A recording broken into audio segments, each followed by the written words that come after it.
recording, so thank you for reminding me of that. Your very presence puts an R in here. I don't know what went wrong last week, but last class, it just didn't catch. Hopefully it will today. We have the remaining of our presentations to go tonight. Joelle said she'd be about 40 minutes late, but we'll be here, so we'll see.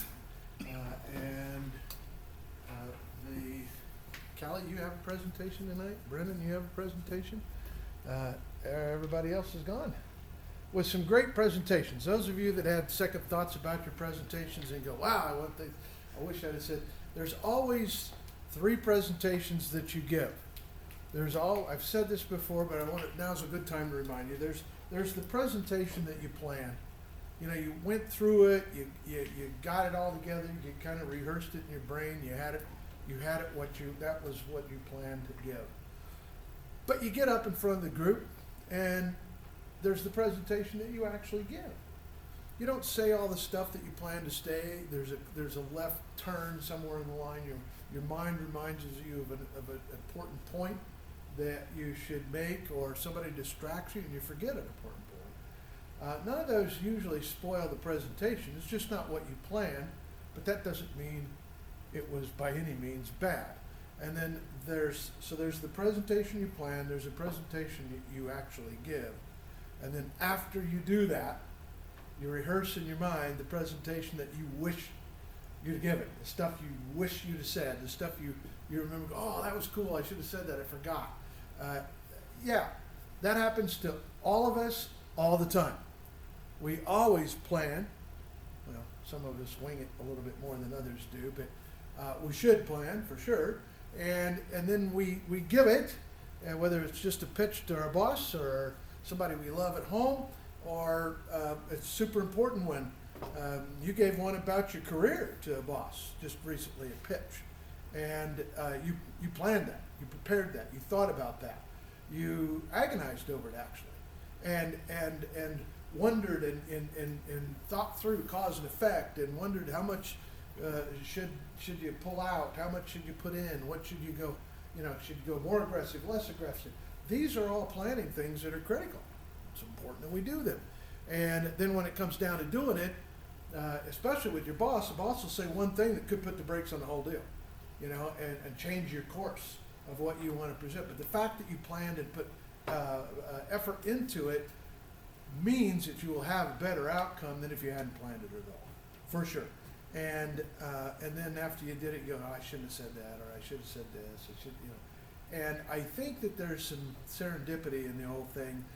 I think that, I don't know what you believe is your personal belief sets are spiritually or anything, but I think that I don't think there's as many accidents as it seems like. I think things are orchestrated and structured, and we wind up having the intelligence, the human intelligence, to kind of make the call on the fly a lot of times, and we'll not say something that we had planned to say, and sometimes there's a really good reason why you didn't. And sometimes you think of something in the middle and you add it in, and a lot of times there's a really good reason for doing that. Whether your belief sets thinks they're divine or karma or whatever things they might be in your belief set, I do believe that there's more going on in human interaction, and that's good because it gives us better results many of the times. But we had some great presentations, I thought. Why we live in St. George, why pizza's awesome, why sharks should be kind of left alone, and why hobbies are good for us, and starting a business, renting your home out, and working at Wilding, and then teaching us how to put a PowerPoint together. We had memorable presentations that were made by each one of you. You made a contribution to the class. You made a contribution to me. I learned something. I took notes. I learned something about content. You all had something, and several of you had more than I could get written down. You had a lot of cuts, factoids, and things that were interesting to me, and you all made a difference to me in teaching me something, and I appreciate that. I like that, and so I thank you all for making a presentation. The walk away isn't really the content of what you made.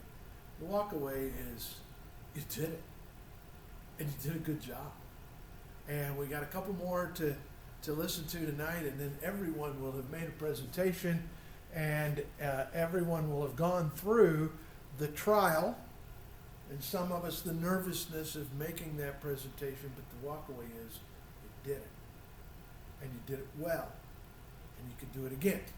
And when the stakes get higher, that doesn't mean anything. It just means that you're on your game, and you can do this. You can make a presentation, whether it's standing in front of an official group like this in a classroom setting, or standing in front of your management team in the conference room, or talking to somebody in the hallway, the elevator, the parking lot. Lots of important meetings happen in the hallway, the elevator, and the parking lot. Lots. A lot of times, those meetings are the meeting after the meeting.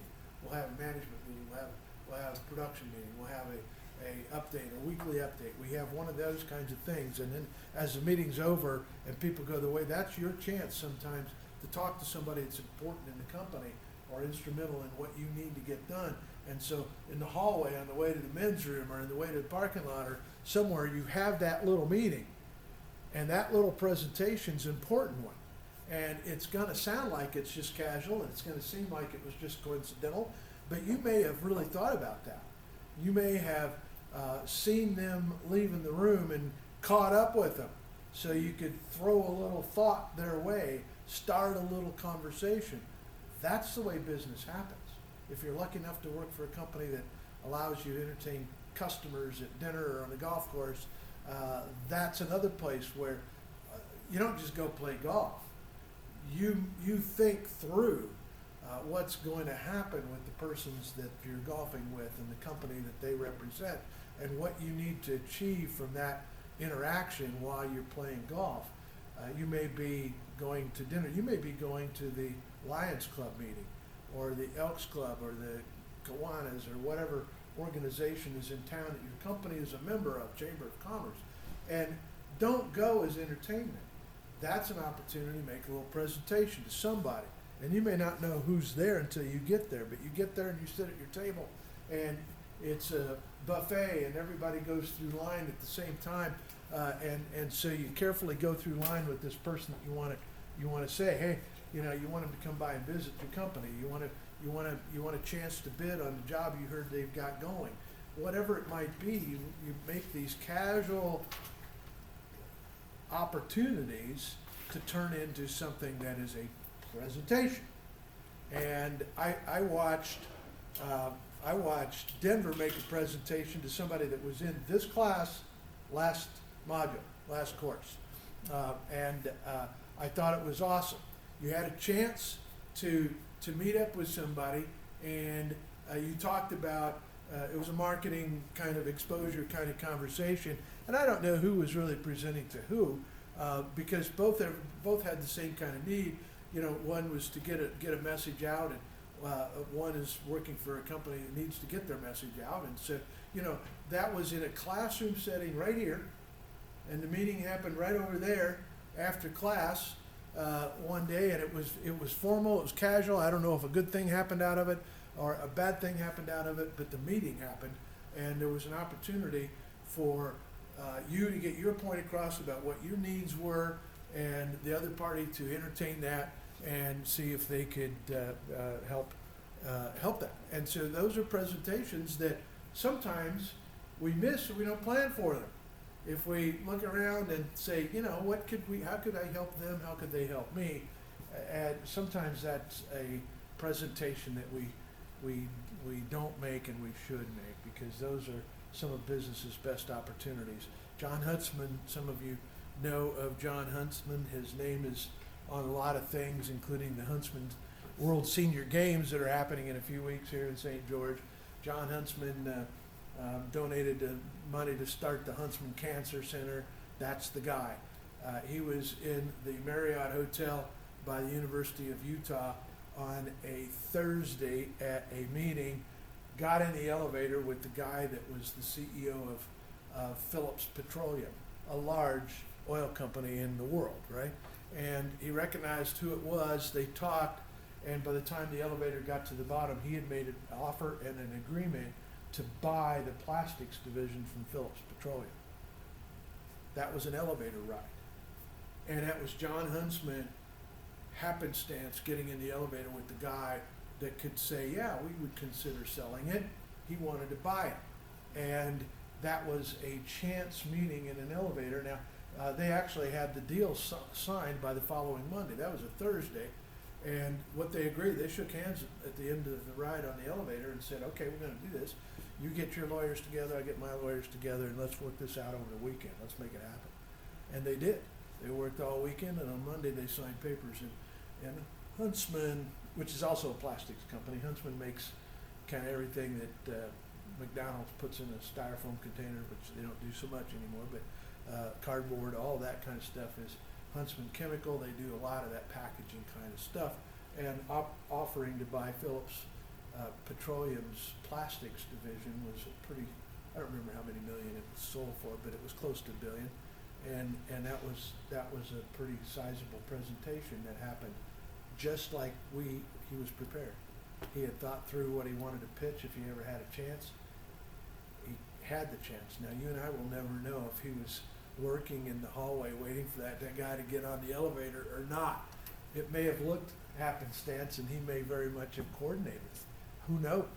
But that's how business happens, right? And that's how little things happen, or that's how big things happen. So, with all of that, we are going to hear the final two presentations, unless somebody else shows up that hasn't given a presentation. Alyssa may be here, maybe not. But anyway, we will hear your two presentations. We will have a little conversation about that, and then we'll be wrapping up with what the HRCI exam is about. That's this one right here. That's what this is, the human resource side. This is their body of knowledge. This is what I've been talking about every class. The last chapter that we talked about was on risk management, and that's in this book. We've gone through this chapter by chapter and not done it from as if you're working every day in HR. I've done it from the perspective as you own the company, and you're developing talent for your company, for your business. And we've approached it that way. But if somebody wants to sit and take the exam at any point, that is an HR exam, and it's an HR credential. It's a good credential to get. You have to get a 70% on the exam when you take it. It's a national exam, and 65% of the people that take it pass it, which means 35% of the people that take it fail it the first time around. It's a fairly involved exam. We're going to go through 165 of the questions today as a class, just to kind of, for all of us, to kind of get a taste of the kind of questions they are. And hopefully we'll have presentations first, because Joelle is going to sit for that test, or she's planning on doing it. So this is to a great extent for her benefit as well, to get kind of a taste of what the exam questions look like. And we'll learn some stuff, because there's some of these questions we didn't talk about in class, quite a few of them actually. You know, the actual law and the date and name of the law, I didn't take us to that level because I don't believe in cluttering up my mind with stuff that I don't need to know. That's not true. I don't mean it that way. But we didn't go that deep. So as we go today, we're going to go approach it from an open book perspective as we review those questions. But that's what class is about today. We may watch a couple of videos on diversity, because that's still a topic we want to talk about. There's a lawsuit that was just settled in Seattle, which is kind of a cool one, that has now had some case law tested on it. And it's the original reason, if some of you remember, somewhere in this course, I'm not sure when, but a couple of months ago was when this lawsuit went. I turned my ponytail into braids. And there was a reason for that. Out of this lawsuit in Seattle, braided hair is a protected class. And you go, you've got to be kidding me. How can braided hair be a protected class of employee in our world, in our United States? And the explanation of it is more something like this. We cannot make fun of an individual because of their hairstyle. That reflects an ethnic group. I have hair that is curly and kinky and frizzy. There are ethnic groups that have curly and frizzy and kinky hair. And we can't disparage those groups. I'm a part of that group, it would seem, although my skin color may be different. My hair seems to be like that. So braided hair, Native Americans, a lot of them braid their hair, grow it long. We cannot discriminate someone who does that. Now, it was interesting to me, ponytails are not a protected class, but braids are included and named in the lawsuit and will be part of case law in the U.S., and I think that's asinine. I get the point. I understand what they're trying to do. We all should be treated fairly, right? Our Bill of Rights says all men are created equally. And we say that and we don't act that way a lot of times, and that's wrong for us to do whatever that protected class is. That's not my only protected class. I'm also old. Anybody over 40 is in a protected class, and we can't discriminate against me because I'm old. And if any of you are over 40, you're also old. I hate to tell you. But you're protected class for that. I'm also a protected class because I got my hair braided. We can't be discriminated against because of, we know, our gender choice, our religious beliefs, all of those things. It's time for us to get over that, and we'll kind of wrap that just a little bit at the very end. But for those that you wondered about, if anybody did, I kind of did that just tongue in cheek because I thought it was interesting state of affairs the United States has gone into, that I'm protected because I braided my hair. That's messed up. But anyway, so be it. Now you know. All right, Callie, Brennan, who wants to go first? I'll go. You go. I don't want to get this over. Brennan goes, all right. He carefully holds out to be the last one.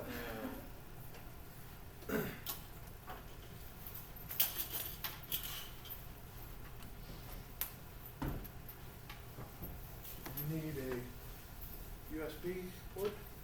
I turned it on Canvas. Should I like Okay, you can log in. pull it You up can through do, there? yeah, you can do from here. I've got it right here, and then you can go to Canvas and you do it.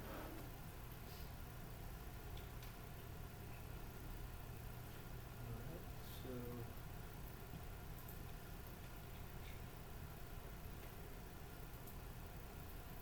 you can go there and figure that out. You can sit down if you like, and I'll get the projector turned on.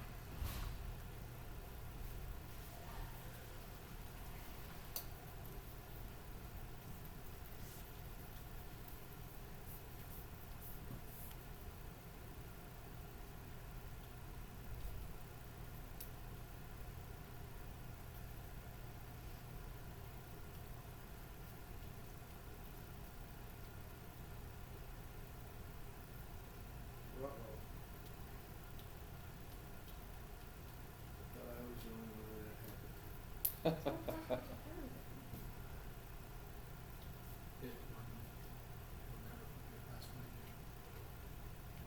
Just use the same one. I would like to just use the same one on everything. But they won't let you. Then they go, oh, it needs to have one more digit. Oh, man. That's my password. It's always been my password. I don't know what's going on. Is the cap locked on or something? No. That gets me on occasion. You can show everybody your password, right? Show I don't password. care. Yeah, show password, yeah. They, I want to see it. I think, Okay, you can't see the last digit.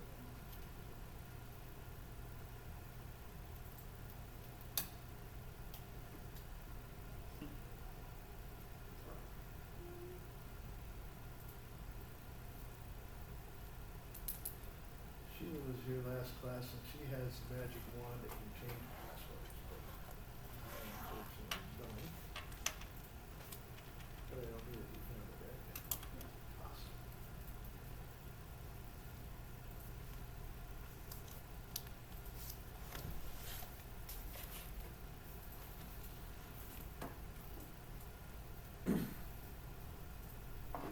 Okay.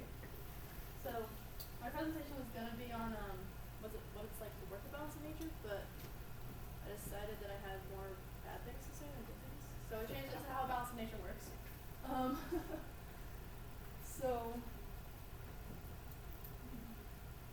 there a clicker? Oh, there's, I don't know how you set that. Okay. So, I don't know if anyone's ever heard of Balance of Nature. There's lots of commercials everywhere. But Balance of Nature is pretty much just whole fruits and vegetables in a capsule. I think this is a video. It shows how it's made. The capsules are actually made out of plant cellulose, so they're all natural also. Water before bed reverses tooth and gum problems overnight. People are healing Capsules? Yes, we start by. Can the key to a healthier diet fit into just 6 capsules? Yes, we start by sourcing the best vine-ripened fruits and vegetables that are picked at peak ripeness. We ensure that all our produce meets our rigorous standards of cleanliness and nutrient content in order to give you the highest quality product possible. They are then washed, cut, and put through an advanced vacuum-cooled process that removes the water using pressure. This maximizes the nutritional value while preserving the color, smell, and taste of the fruit or vegetable. We then take great care in grinding it into a fine powder. These powdered foods are then mixed into our proprietary blends and then encapsulated, locking out air and moisture. These capsules are then bottled and shipped right to our customers. See how being full of fruits and vegetables can help you live life to the fullest.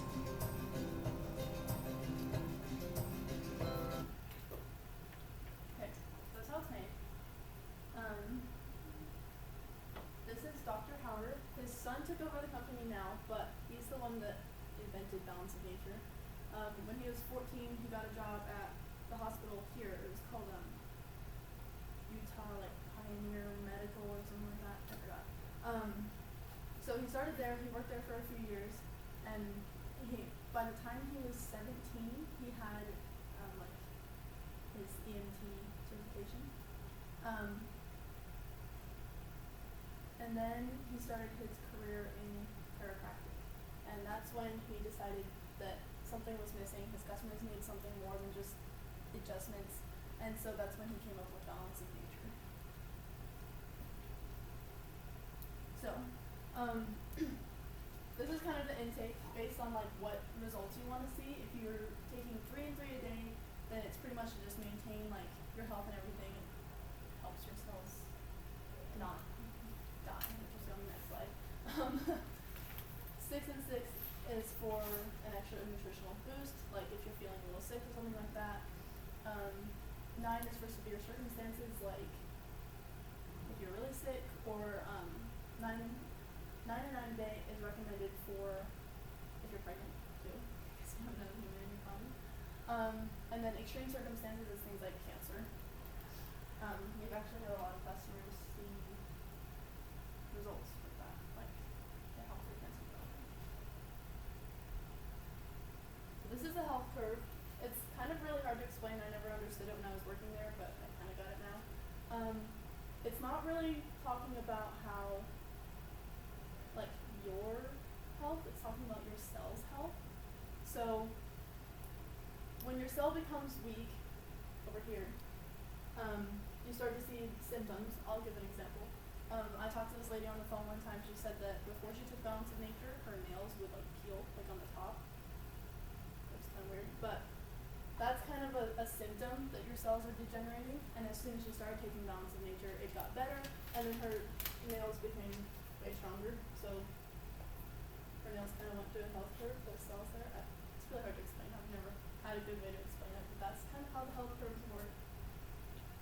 And this is the pricing. It seems really expensive, but there are 2 ways that you can order Balance of Nature. You can either order as a preferred customer, where you're on a monthly subscription. So every month we send you a new order. It's $69.95 for a set of fruits and veggies. Or if you want to get the whole health system, which includes fruits and vegetables and our third product, Fiber and Spice, then it's $109.95 a month. If you don't want to go on the membership, it is more expensive, and I don't have those prices memorized. But this is kind of a video talking about why it's worth it. If you want to be healthier, then you gotta get Kachava. I started Kachava a month ago. I'm Sebastian Gorka. I'm the host of the newest national radio show in America, It's called America First on the Salem Radio Network, 3 to 6 Eastern, Monday to Friday. If you think about what you spend money on, I think about coffee. We've become a coffee culture. You know, people like their lattes, their spiced cappuccinos, whatever it is. If you think of the price of Balance of Nature, it's probably the equivalent of 10 coffees. For a month, 10 coffees, you'll pay that money in a week. And instead of spending money on overpriced coffee for a week, you're getting health for a month. How does that math not make sense on anybody's budget? I don't care who you are. If health is important to you, then Balance of Nature is perhaps the most inexpensive way to get healthy. You gotta go do some exercise, I get it, go to the gym, walk the dog, whatever it is. But apart from that, I can't think of no cheaper way to get healthy than Balance of Nature. Another way we used to put it when we were talking to customers on the phone that said like, oh, it's really expensive, it's not worth it, is if you think about it, if you were to eat all the... Hello and welcome to the Conversation Weekly. This week, we're exploring ADHD and adults.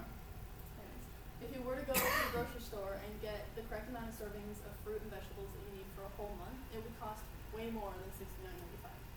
So we don't recommend that it completely replaces your fruits and vegetables, but it can help you get the correct amount of nutrients that you need because most people don't eat as many fruits and vegetables as they should be. So health coaching is something that's offered to our preferred customers. Health coaches are trained by Dr. Howard himself, and they have trainings every Wednesday to learn new stuff. Basically, they help our customers set their health goals and kind of hold them accountable to reach those goals. And it's at no additional cost to the preferred customers. If you're not a preferred customer, I don't think you get health coaching. Okay. There was going to be a video on the online health coaching courses, but it went private. Like I was checking over things last minute, and it's like private on YouTube now. So this is just a different. Balance of nature is simple. You know, you eat the goodness of the earth, and you live. We all know we're supposed to eat a lot of fruits and vegetables. We all know we're supposed to eat a wide variety every day, but we just don't eat it as much as we're supposed to. You can't. So I always recommend Balance of Nature. It's researched, it's scientifically based, we know we should be doing it, and Balance of Nature makes it easy. So I had a health crisis, and I heard about Balance of Nature, and I thought, wow, fruits and vegetables in a capsule? I gotta check that out. So I started on the Balance of Nature, and things started to change. Balance of nature is simple. You know, you eat the goodness of the earth and you live. We do everything opposite of that every day. We eat all of this unnatural garbage and we throw it in our bodies and we expect to be heroes, and you can't do that. You know, garbage in, garbage out. Good stuff in, you know, you're gonna have good results. So balance of nature is the way it was meant to be. Start now by going to balanceofnature.com and use discount code YouTube. So health coaching courses online is pretty much like the same thing health coaches are telling you, except for it's like you just watch videos on it, and it's a little more interactive. So based on your answers, well, it's more interactive than just videos. Based on your answers, they'll show you like certain videos telling you what you should do and stuff like that. Oh yeah, okay. So this is what the health coaches use to kind of help you set your goals. So whenever I had a health coach appointment, we'd set 3 different goals, like physical, spiritual, and chemical. So chemical is like things that you eat. Like for me, it was I needed to eat more protein, because I was trying to gain weight. And then physical, my physical goal, I don't even remember, there were lots. But an example of one would be going to the gym more often, and then spiritual would be like praying every night or like meditating every night when you're leaving. That's kind of how they measure your health in the 3 different ways. Okay, and this is just a guy that I'm Jack. I was a rodeo cowboy. That's how I made a living and raised my family for 25 years. I was really weak, and I couldn't do a sit-up. I couldn't hardly get around. And a friend of mine told me about Balance of Nature, and he said, don't be, naive enough not to try it. It can't hurt you, and I know it'll make you feel better. And I'm old school. That's what we've been taught. Fruits and vegetables are the things you've got to have. And taking the balance of nature just started making me stronger. Every day it was just a little better. I've taken balance of nature now for 15 years, and I think everybody should take it. The balance of nature is a big part of keeping me going. Start your journey with the best fruit and vegetable product on the market right now. Call 1-800-246-8751.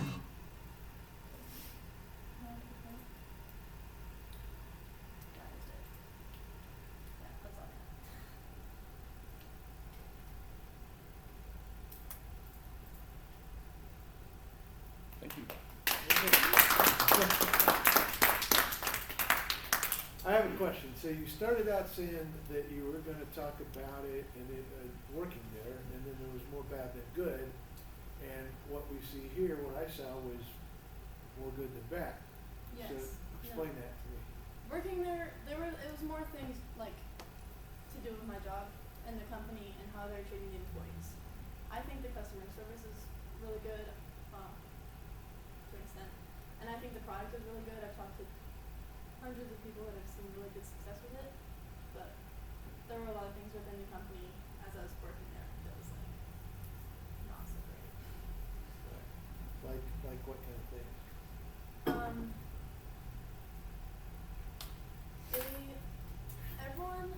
I worked there for like a year and a half, and there were just a lot of things that I saw that didn't make much sense. Like, my department, we only could help preferred customers, and we could only do certain things. We could tell them where their order is, or we could,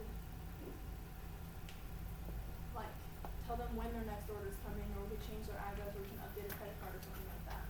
But if their card had declined, we had to transfer them to our declines department. And the declines department was always super, super backed up, and so the customer just had to leave a voicemail. But it didn't make much sense because I knew how to update a decline card. Like, I could have just done it.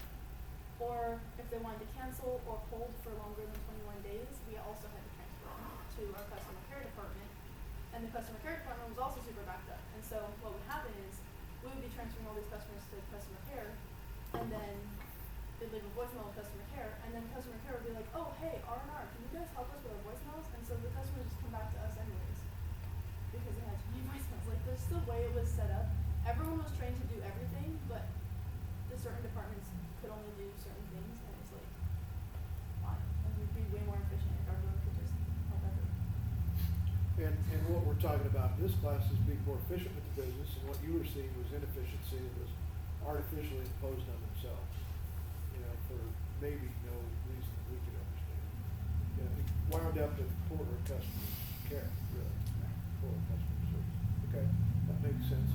And you believe in the product. I mean, it sounds like, I mean, Yeah. you know, you said you like the product. Let's talk about the content from your point of view. What are some of the pros and cons of what you saw just on the balance of nature part of it, not the Cali part of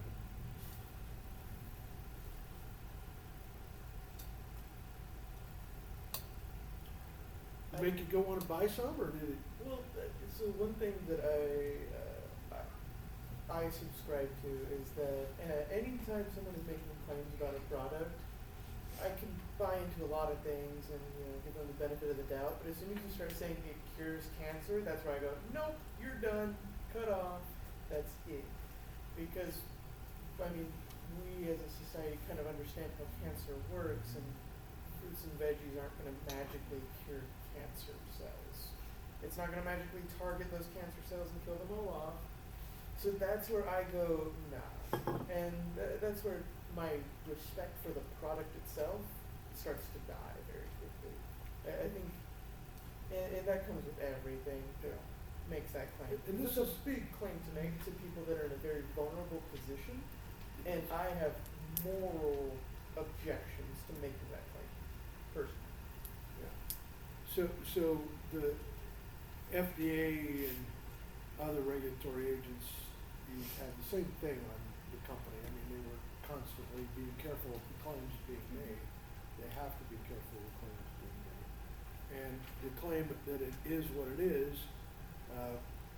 that they can make. They can say this is 100% vegetables or 99% vegetables or whatever it is with emulsifier in it or whatever it is that they put in it, and those claims we can all make because that's verifiable and provable. It is what we say it is. What it does is kind of up to the customer to decide what it's doing for them. If the company is making claims that this cures cancer, by the way, they don't make that claim.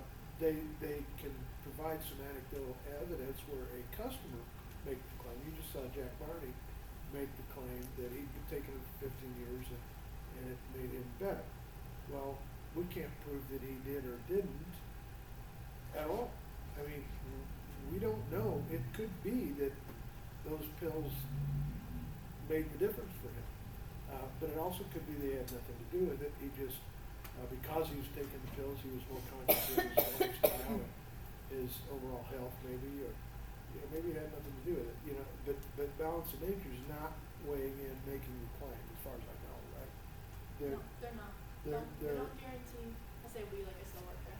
They don't guarantee any results, but we say it definitely can. It can help you get the correct amount of nutrients. Well, they have a good plan set up for preferred customers, right? Buy our product, we'll set you up with a health coach that is going to motivate you to take care of the chemical side of it, which is take our product, right? Buy our product, right? And then they're going to say, okay, to get maximum efficiency from this product, you're going to need to go to the gym, and that's going to set the body up to work, right? And to keep you in the right mindset, we're going to set the spiritual aspect of it. Go to church, pray, meditate, commune on the summer solstice, whatever it is, right? So that is a great business model to have, to set it up, because if you encounter somebody that calls you up that's getting ready to cancel and it's just not working out like it was 6 months ago, you can say, okay, well, what's changed in your life? Are you still going to the gym? Well, no, life's too busy. You know what I mean? And it's an avenue to keep them engaged. So that's pretty smart. Yeah, it's real smart. If you're getting $80 a customer or whatever it is per month, that's a nice recurring revenue for the company. And then put the coaches in places to help keep that revenue. And it's not, the product's not working as you change something. Mm-hmm. Yeah, and so fix that first. Meanwhile, we're gonna ship you October ship. Right, right. Something like that. All right. So okay, so we've hammered at Balance of Nature a little bit as a group here. The idea of feeding us fruits and vegetables, they're making that claim that that's not bad for you, right? I mean that's what they're saying, and it probably isn't bad for me. Mom would probably agree with that. They should eat my fruits and vegetables. Whether or not the amount that I should eat is the amount that winds up in a capsule or not, you have data on that, I'm sure, on what kind of nutrients wind up in a capsule, and how much of it gets to you and how much doesn't. But this is a very controversial industry, not the company alone.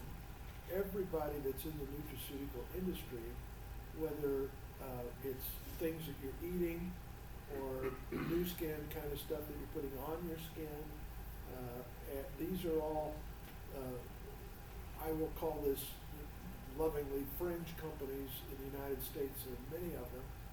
Some of them are complete bogus, and some of them have something that has something to it.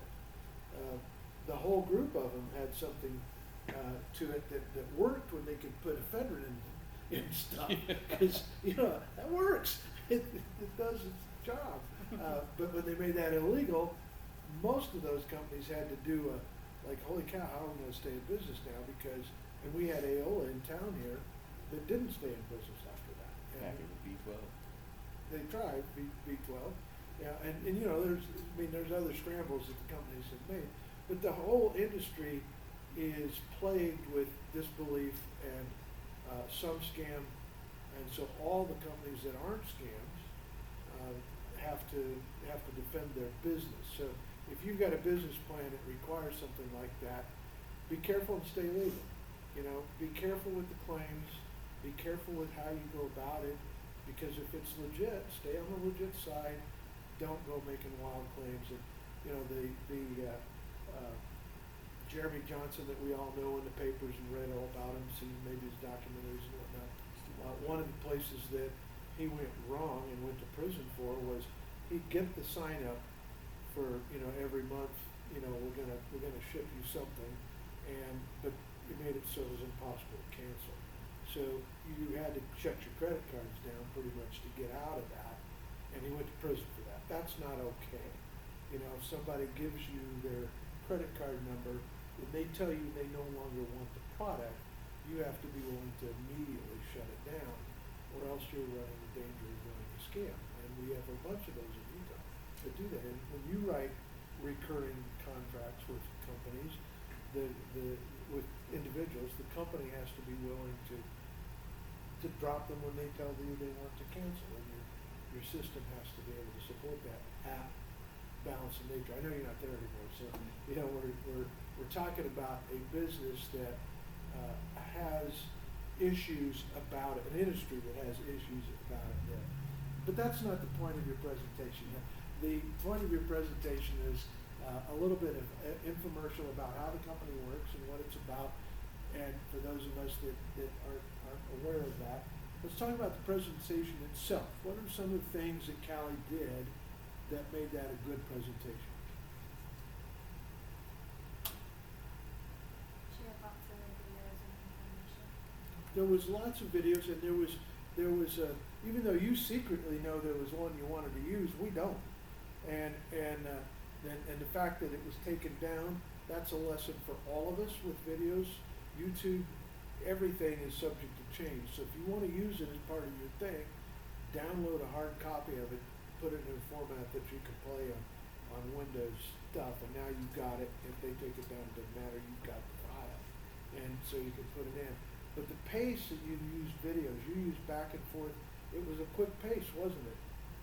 That kind of kept us into the presentation, because you moved from one authority to a different authority to a different authority. I don't know how many people we heard, but we probably heard from 5 different people.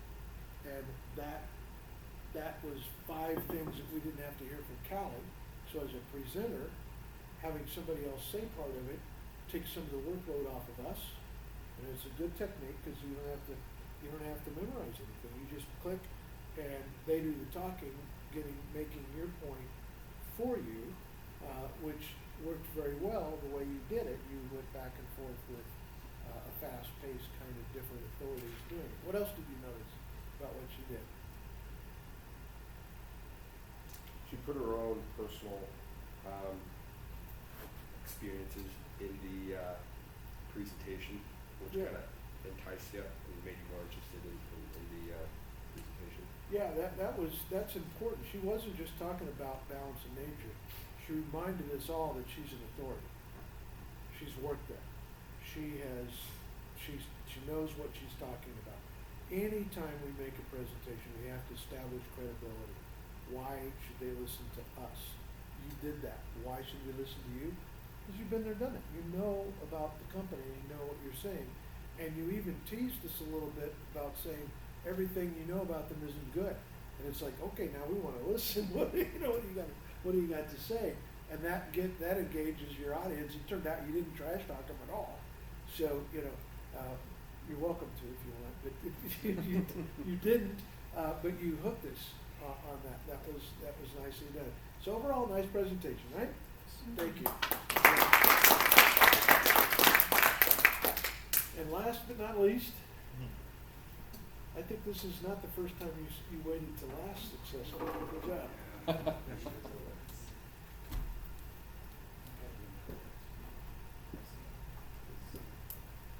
Brennan made 2 presentations. He decided to bag one of them, which is the one I probably really want to hear.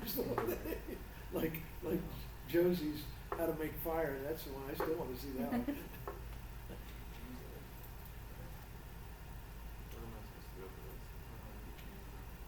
What do you want to do?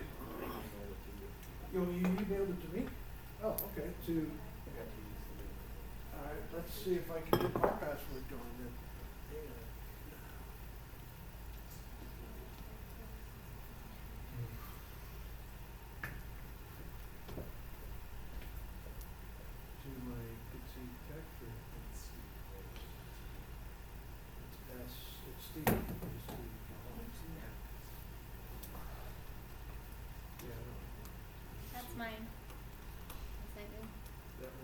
yet. So you can see if the video works when I send it, that's the, It didn't on my phone, but maybe it will on this, I don't know. okay.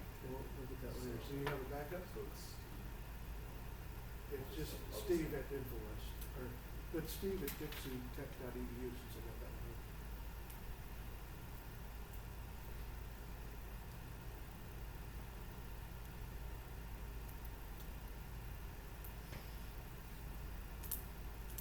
This should be fast enough. Unless we're in a black hole.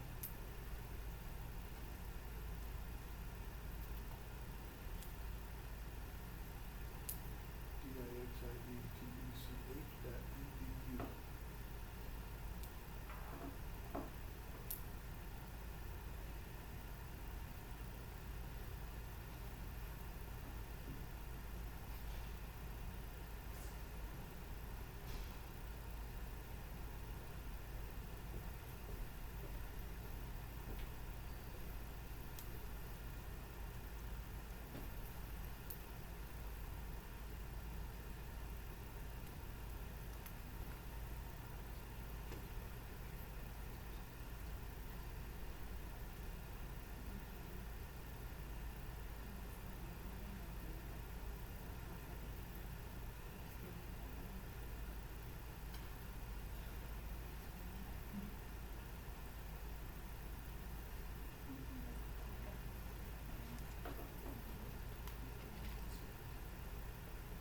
Oh, that's true too.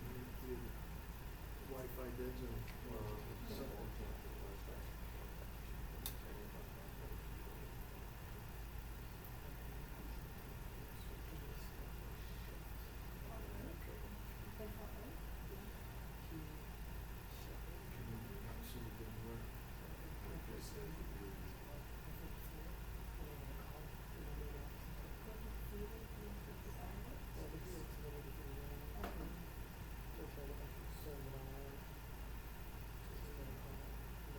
Why don't we work on that?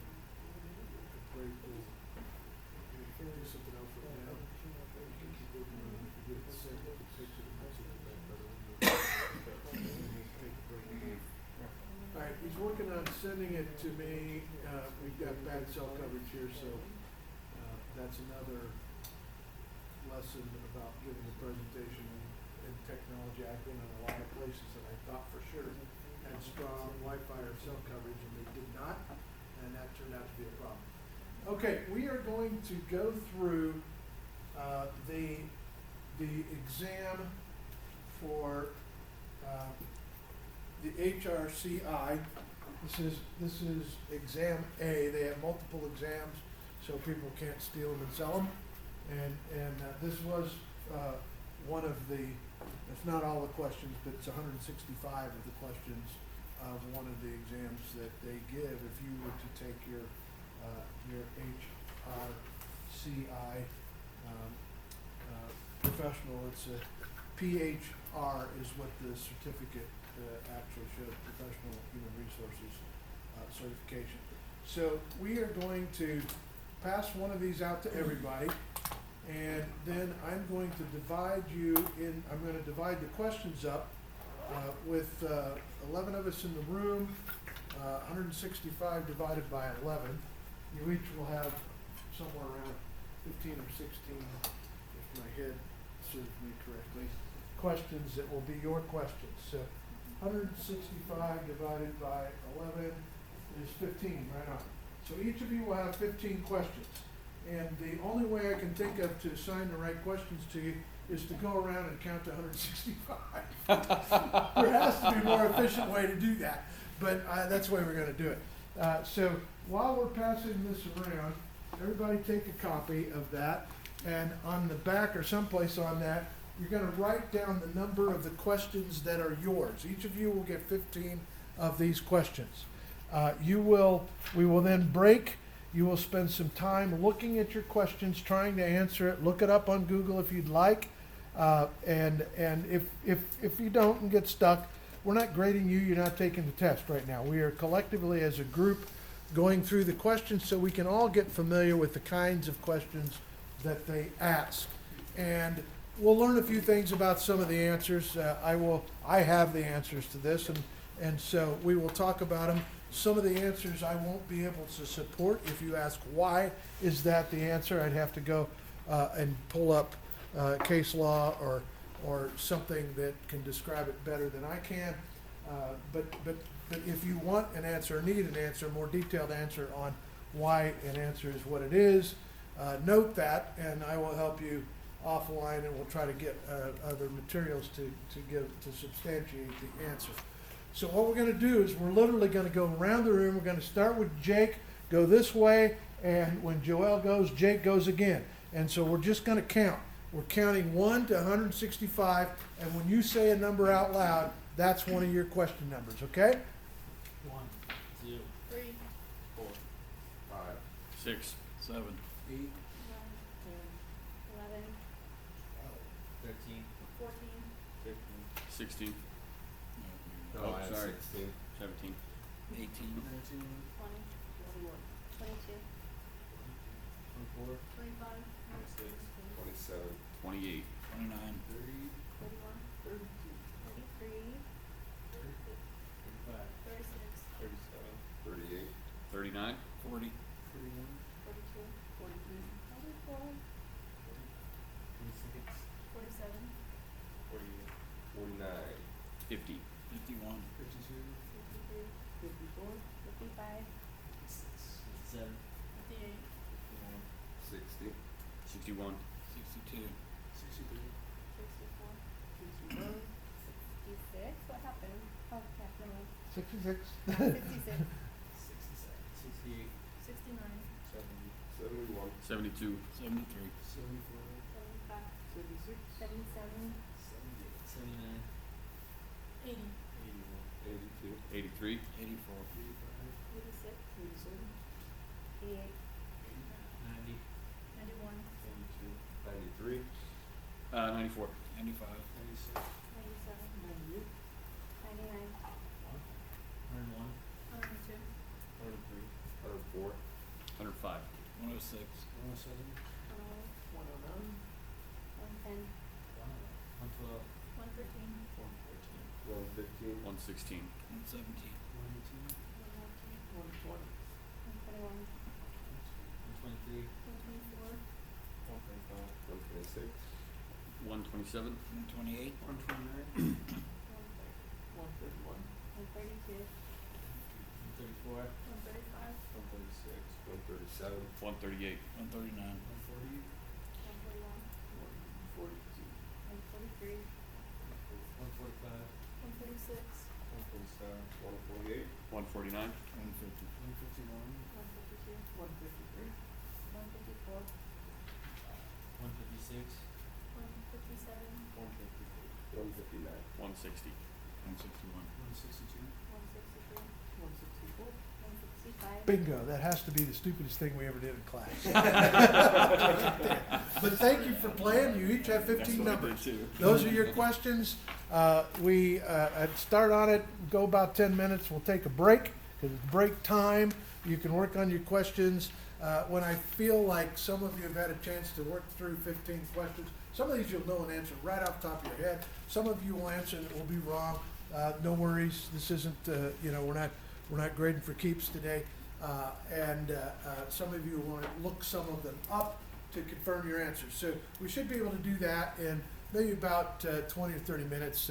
We'll take a break during that period, and then we will go through answers.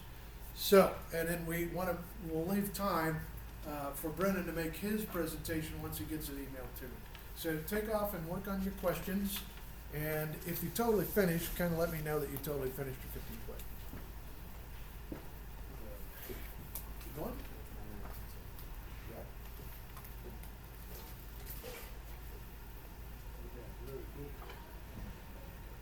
It is.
finished with your 15.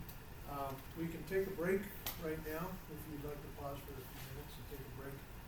We can do that. When we come back from the break, I'll get a gauge on where everybody's at, and we'll hear Brennan's presentation, and then we will review the answers that we've started to collect so far.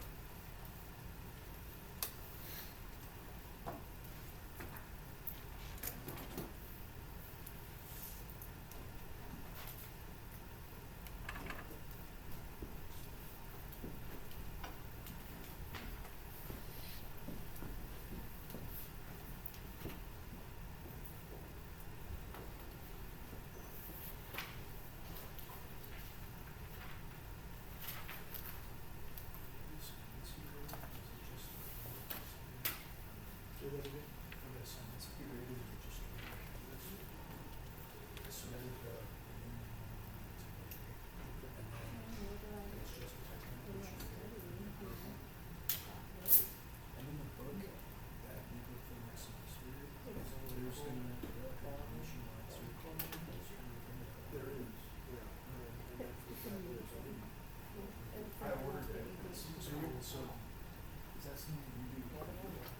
That's it. I don't really have to take it.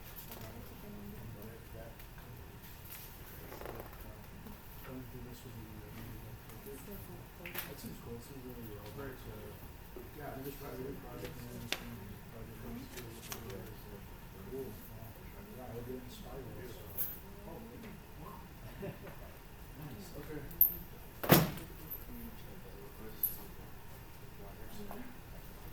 Looked like it was good. I didn't look at it. I just don't know this one. I don't know how to do it. He's got to talk.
You knew it. Huh? My phone is just too slow, I think. You could hear that?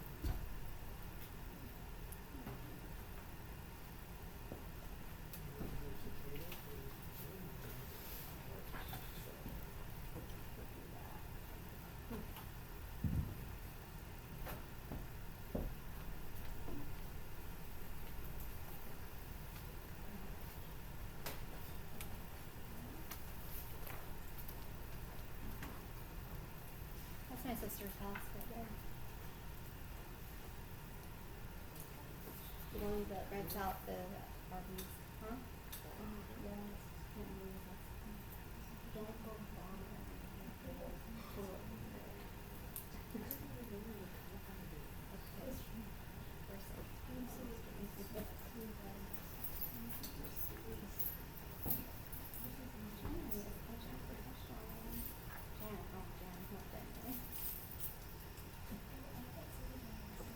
Is there sound with that as well? No, I was just showing the area. That's fine, that's good enough. If my system was down.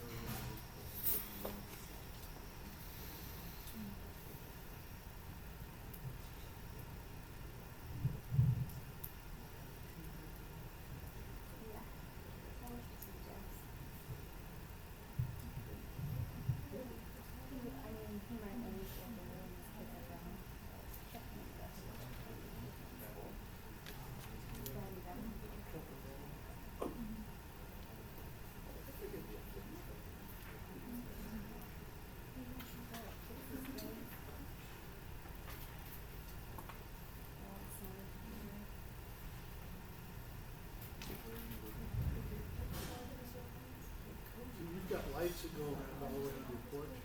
Yeah. That's cool. Oh, he has a, he bought a lot for the virgin. This was just a virgin. And I was in a virgin.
Me either. I took my best guess at what I thought.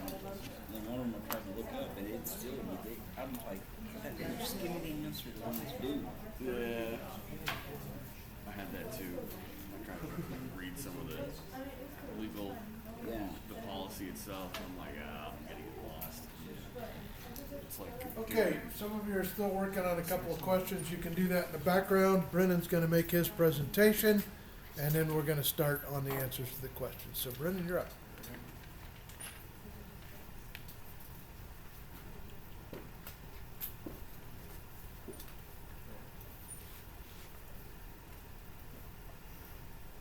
So I did my presentation on Lake Powell.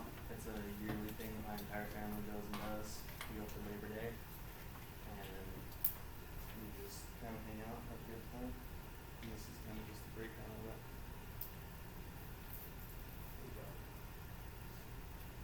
So the first thing is I would recommend renting a houseboat. It's kind of a large expense, but it's worth it if you have more than like 4 people and small children with you, which we usually do. So we always rent a houseboat. We're actually on a timeshare right now, but these are 2 different ones. That's the very low end, and this is the most expensive package option they have. That one runs you like $5,000 for 8 days, and this is $15,000 for 7 days. But you know, this one's cool. It's tinted, 3-story, all the stuff. And then we do a lot of canyon searching, so we ride around in the pontoon boat because we have 15 to 16 people every time we go, but I recommend some sort of boat, a small wake boat, or pontoon boat if you have more people. Checking out canyons, it just helps a lot. You just park the houseboat and take this out during the day. Some good sites to see. This one on the left is called the toilet bowl, and it just actually became like that within the last 2 years because the water dropped 150 feet. But before that, it was all the way up to that edge, and you'd have to like hike 30 feet up over the rock to see inside of it, and now you can go completely under it, and it's up there. Wow. The middle one is Horseshoe Bend. It's probably the most famous spot for everybody to go to. As you can tell, it's amazing, but now you can't go in there at all. It's just dry all over it. And this is just one of the thousands of canyons. This is Lost Canyon. This was 6 years ago.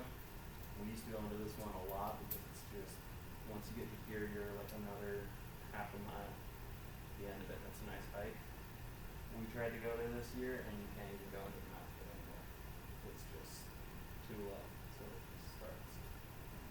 Can't go in. A couple of the marinas. The one on the left is Wally. That's like the main marina that you go to. Everybody throws their boats in there. That one has since been shut down because the boat ramp is out of the water now, so no point in having it floating there.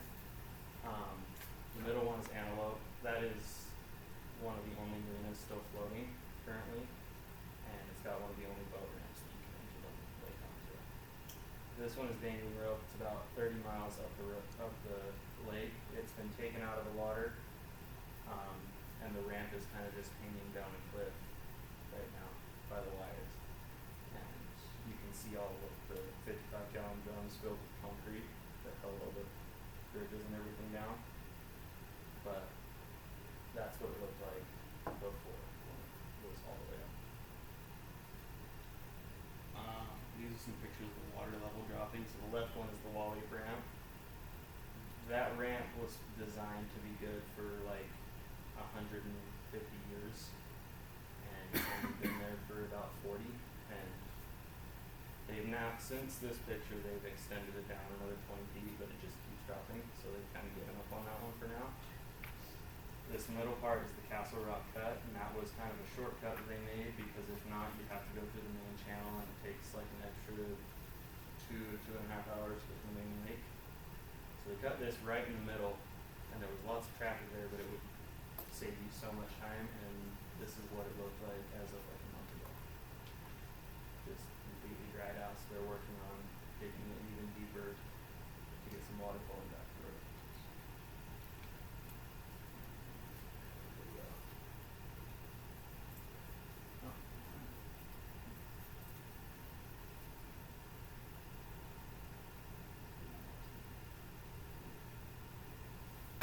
We'll do that. It's not late, but it's a 5-minute video here. But that's it. Give it up on the video. Copy and paste. Yeah, we want to see the video. Gotta see the video. They did a 5-minute video, so I don't know what else to do.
Okay. All right, so let's talk about that for a second. So we've got content-wise, what was the message? Split message, I think. What was the message? Say goodbye to Lake Powell. Depressing. Quite a bit of conversation about the water level drop, right? And graphic photos, in a sense, that show, hey, we've got an issue. You didn't address, because nobody knows. It's a political question, right? It's a hot potato whether or not it's artificially lowered because we're dumping water, or then they're holding it in Flaming Gorge. If they open Flaming Gorge, it runs down to Powell, and is that part of a game that's being played? We don't know for sure. It's that they started supplying water to California. So And Colorado's not getting as much snow as it usually does, and that is like the primary source of filling the lake is that they get snow. It all melts, it runs down. So we got factors, yeah, So for they're taking out and And there are those that want it to drop. Those that want the hydroelectric plant to produce less power, so we become solar, more pressure for solar and more price rise for electricity.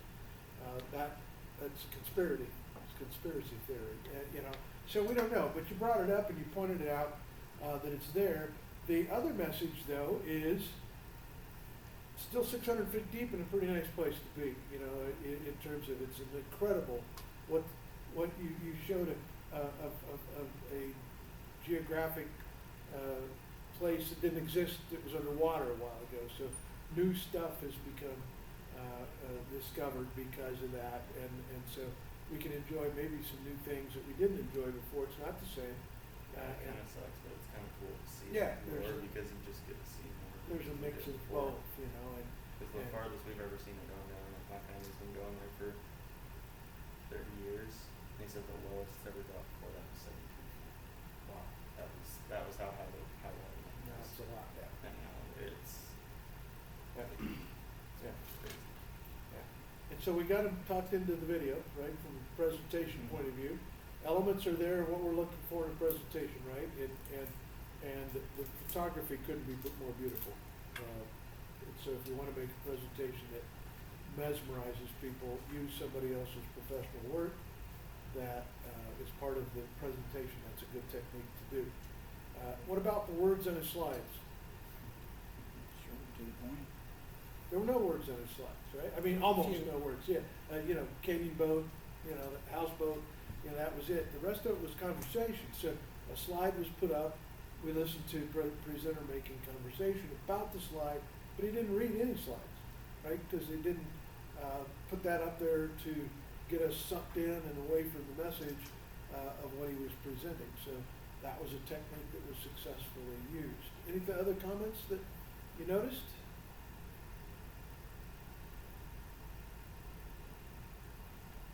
Everybody's working on a question.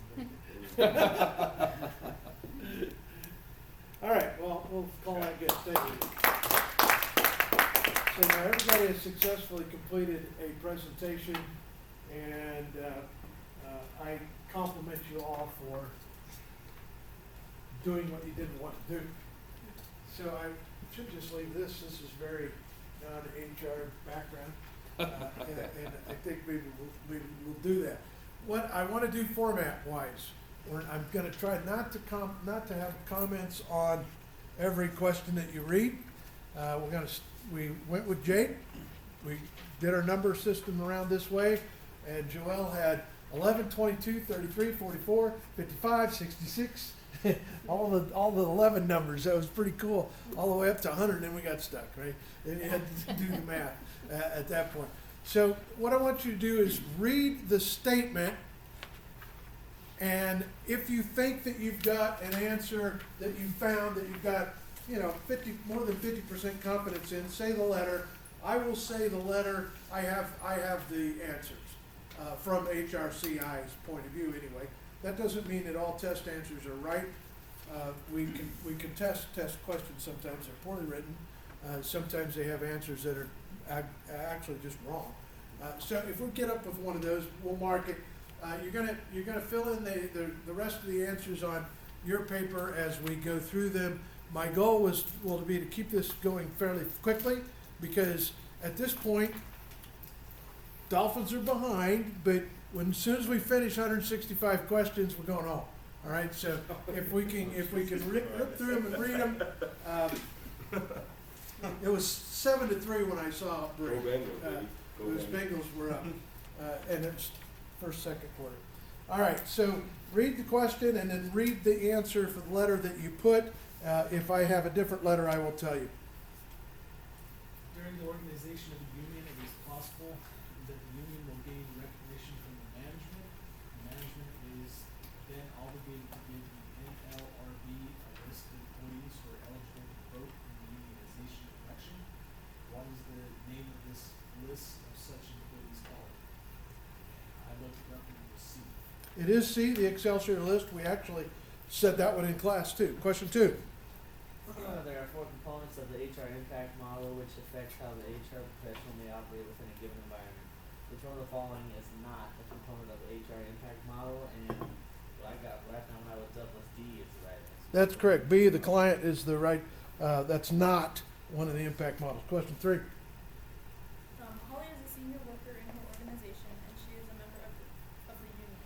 The position will be eliminated in 60 days, and she will be released from the company. Rather than being unemployed, Holly asks the union to move her to a less senior position and release a junior employee. If the union agrees to this, what will the term be known as? This term be known as? I put B. The answer they're looking for is bumping. A, bumping. Question 4. As an HR professional, you must be familiar with the collective bargaining agreements and the process that writes given contracts in the union and management cooperation. Consider an arbitration process between the management and the union. What term is assigned to the resolution of the disagreement by an arbitrator's interpretation of the language of the contract? I put C. It's called a decision. C, decision, which is kind of not very fancy, but that's what they call it. The decision is. Question 5.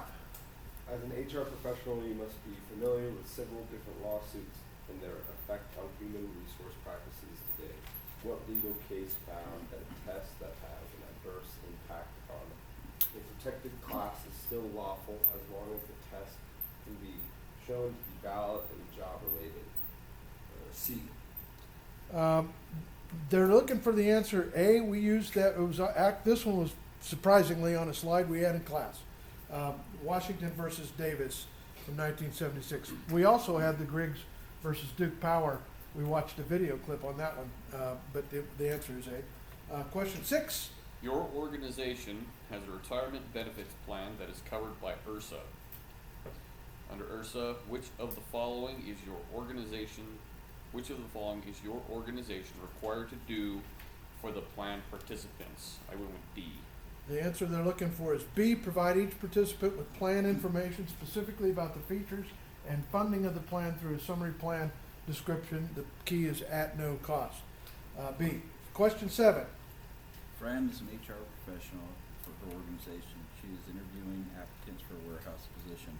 One of the candidates had written on his application that he speaks Spanish. Fran interviews this candidate in Spanish and interviews all other candidates in English. This is an example of what? I went to see. Disparate treatment, A, is what they are looking for. This is unfair practice. Disparate word is put in there twice. Might look that one up at some point in time. We don't normally use that in conversation, but the HR people do. Question 8. I didn't look any of these up. I didn't know supposed to. That's I okay, saw just I go have for it. Probably everyone around. That's okay, just go for it. Okay, as a senior HR professional, you should be familiar with non-monetary rewards that your company provides for its employees. Which of the following is an example of a non-monetary reward? It's kind of tricky. We're looking for D, the on-site cafeteria. That's a reward, but it's non-monetary. Question 9. Your organization will be using the point factor technique in their evaluations of job performance. You need to communicate what the point factor technique accomplishes. As you're the HR professional for your organization, which of the following best describes the point factor technique? Answer we're looking for there is D. Specific compensable factors are identified and then performance levels within the factors are documented. The different factors and levels are weighted based on importance to the organization.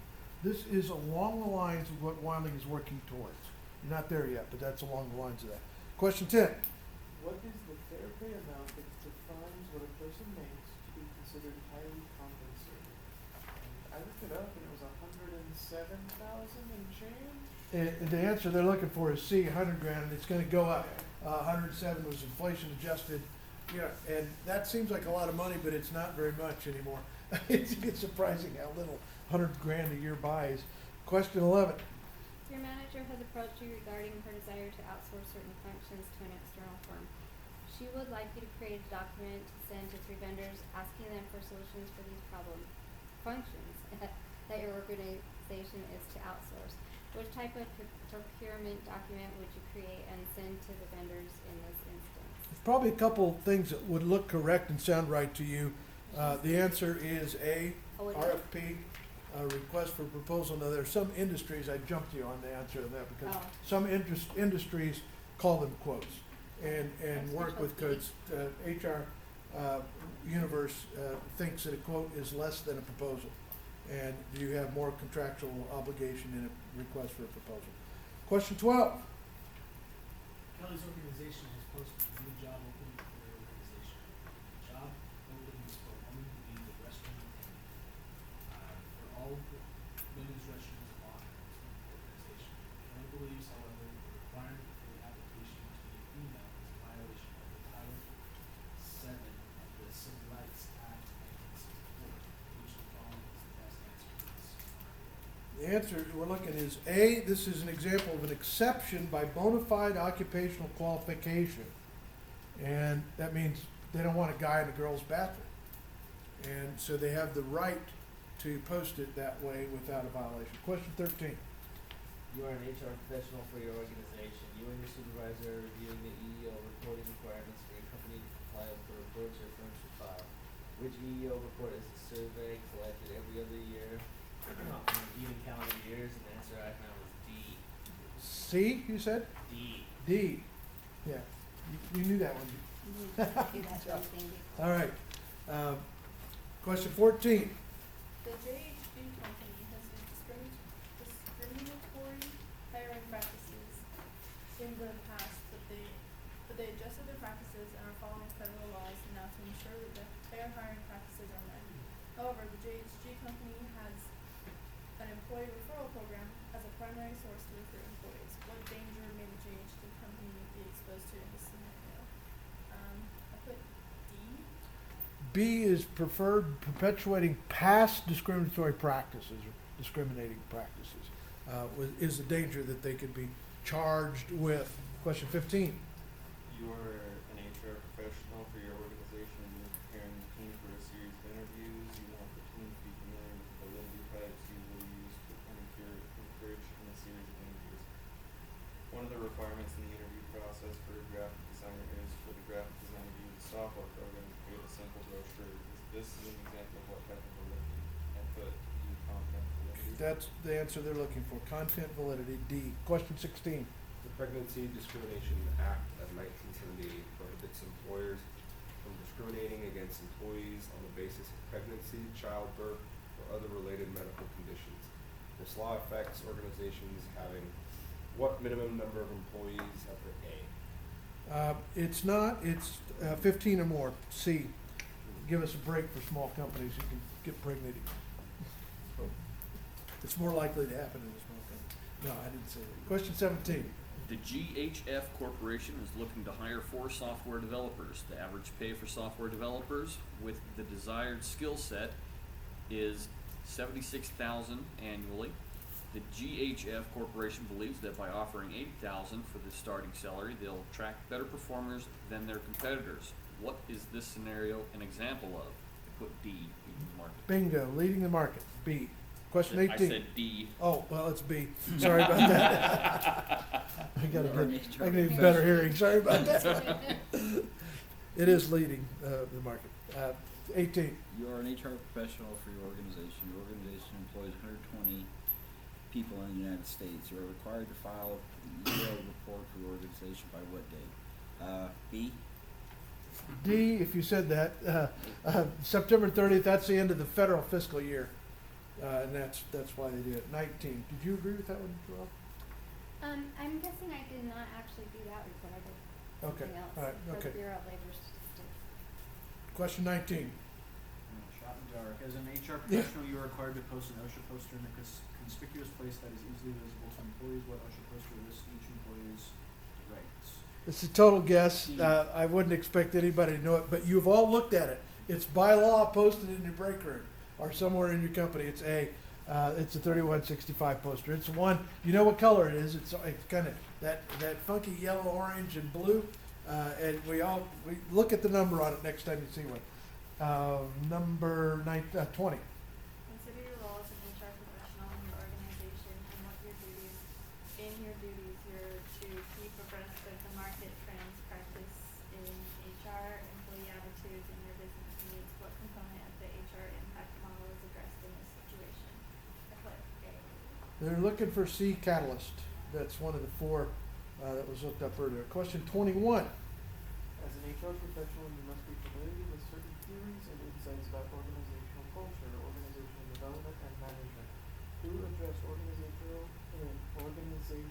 culture as that's the way we do things around here? I put C. Edgar Sheen, that's correct. Those names, if you've studied Hertzberg, Kennedy, and Deming, you know all of those names, but Sheen is the one that did that. 22. As an HR professional, you need to be familiar with the Age Discrimination and Employment Act of 1967. What is the maximum age this act applies to blank people? I put A. Hey, yeah, there's no age limit. The young threshold is 40, but there is no max, or we'd have to change presidents. Number 23. You are an HR professional. You are the HR professional for your organization. You're working with management to define the role of contractors versus employees in your organization. According to the IRS, there are 3 categories of control that help determine whether a person is a contractor or Which one of the following is not one of the three levels of control as defined by the IRS for employees versus contractors? I put B's in bold. The B is in boy, the locale of work performed, that is correct, that is the one that is not part of the test. And this one we all run into, you know, if you don't wanna hire somebody, you know, can they serve as an independent contractor or consultant? The IRS is really picky about that.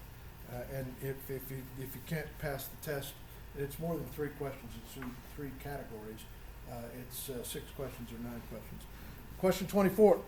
As an HR professional, you should be familiar with OSHA forms for maintaining employee records. OSHA Form 301 is used to document the incident that caused the work-related injury or illness. How long is an organization required to keep the form on record? And I did Bravo. Bravo, 5 years following the year of the incident. That one is correct. Retention times are different for lots of documents, and knowing what the required retention times are is important for your company to know. Question 25. Which one of the following best describes progressive discipline? I put A. We're thinking C, the discussion of substandard performance, a verbal warning, a written warning, and a final written warning. Whether you have to have that final or not, that's an example of progressive. Number 26. Henry is the HR professional for his organization. He's discussing the status of Amy's employment. Amy earns $87,500 per year, receives a paycheck via direct deposit every 2 weeks. Amy was hired under the offer of a salary position, but she feels that she is working far more than the agreed 40 hours per week. Based on these scenarios, do you believe Amy is exempt or not exempt? I put Amy is exempt because she's paid on a salary basis. That's A. That's correct. 27. You are an HR professional for your organization, and your supervisor is asking you about the details of the Civil Rights Act of 1991 and what it means to your company. He wants to know what the total damages could be if an organization is found liable by a jury trial. What is the maximum amount that could be awarded to a victim of discrimination if the organization is found liable? I put C. C, $300,000 at the moment, but attorneys are pretty good about putting punitive damages on top of that. Question 28. On November 13th, 2000, CFR Part 60-2 was revised to address affirmative action to make the rules more accessible and easier to implement. Which of the following statements is not part of the significant update to the affirmative action program in CFR Part 60-2? C? Hard one to get to, Yeah. but you got it right. C is what they're looking for. Granted employees with fewer than 100 employers with fewer than 100 employees permission to prepare a job group analysis that uses EEO1 categories as job groups. That's what they're looking for. Good job on sorting that one out. A bunch of you had really tough Shot in ones the dark at the there. bottom too. 29. Herb is an HR professional for his organization, preparing to hire new employee hands to the firm. Herb has asked the hands to agree in writing to a mandatory arbitration as part of the employment offer. What does this agreement mean? I put A. A, it means that Hans and the organization must settle all disputes, if any arise, through a neutral third party rather than through a lawsuit. Number 30. As an HR professional, you should be familiar with OSHA rules, standards, and regulations. Should an organization violate an OSHA standard, there are often penalties that the employer must pay. What is the maximum fine that an employer may be faced for a deliberate and intentional violation of OSHA standard? So that's $100,000. That was a guess, and these are good guesses. D is 70,000. However, that's per incident per day. So it can go up from that if they want to ask BP about the Gulf spill. Number 31. An organization would like to bid on a project, but they don't have enough employees available to complete the work. The organization approaches a competitor with the opportunity to partner on the project to win the work. What type of risk response is used in this instance? I put A, sharing is what we're looking for there. They're sharing the liability or the risk. 32. Robert is the HR professional for the organization to be seeking the federation. Are you yawning while you're Wow, that's awesome. He's been up since 4. Chairman about the labor and the direction of unions. What is a federation? I put A. Federation is a group of national unions.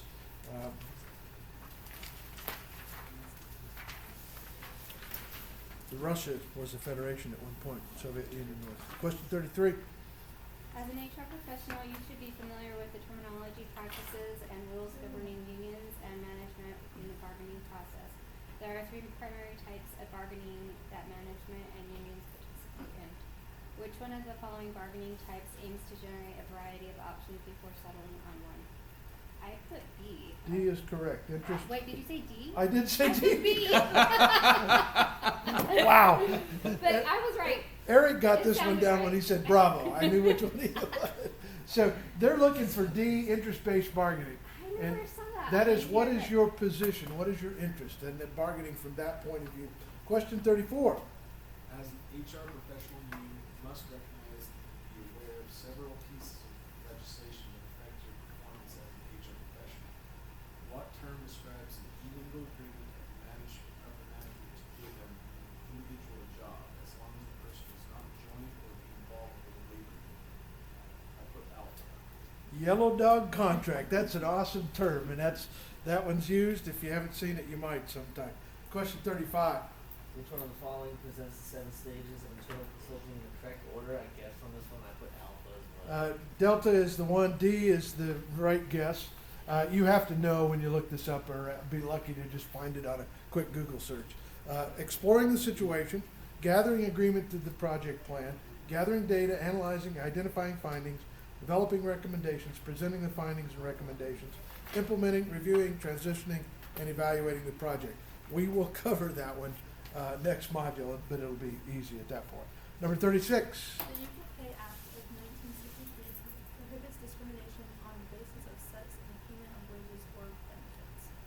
To men and women who perform substantially equal work for the same employer in the same establishment and under similar working conditions, the law defines substantial equality of job content on 4 factors. Which one of the following is not one of the 4 factors? I put A.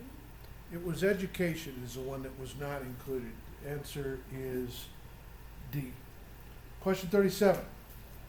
Which of the following is in the process of constantly working with employees to enhance their ability to perform their jobs effectively? I put D.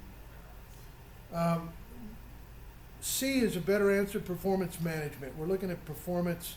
Is that what you said? I said D. Okay, C is what we're looking for on that one. Question 38. Which of the following are established? Which of the following are established by Fair Labor Standards Act 1938? Each right answer represents a complete solution. Choose 3. I put A, B, and C. You got it, ABC. We got that sign on every place has that sign too. Okay, good job. Question 39. You are completing a Form I-9 with a newly hired employee. Which one of the following documents is not allowed as proof of identity and employment eligibility for a newly hired employee? I put Bravo, expired U.S. passport. That is not, but it's a driver's license, oddly enough. Wow. Not required on the I-9s. Question 40. Amy is a salesperson for your company. She earns her pay based on commission. Amy's pay is known as variable pay, or what other term? I put B, commission. We call those things like that in normal language. The HR language is at-risk pay, and so you've got a certain amount guaranteed, and a certain amount is at risk. You've got to perform. You only eat what you kill, kind of thing. That's what that's about. Question 41. Jennifer is an HR professional for her organization. Her supervisor, Dan, has asked Jennifer to find the compa ratio for Sam. Sam earns $40,000 as a mechanic, but the midpoint for a mechanic is actually $50,000. What is the compa ratio for Sam? If you get this right, you're guessing. I'm impressed. What did you think? B is right. B is right. 80%. Good job. Okay.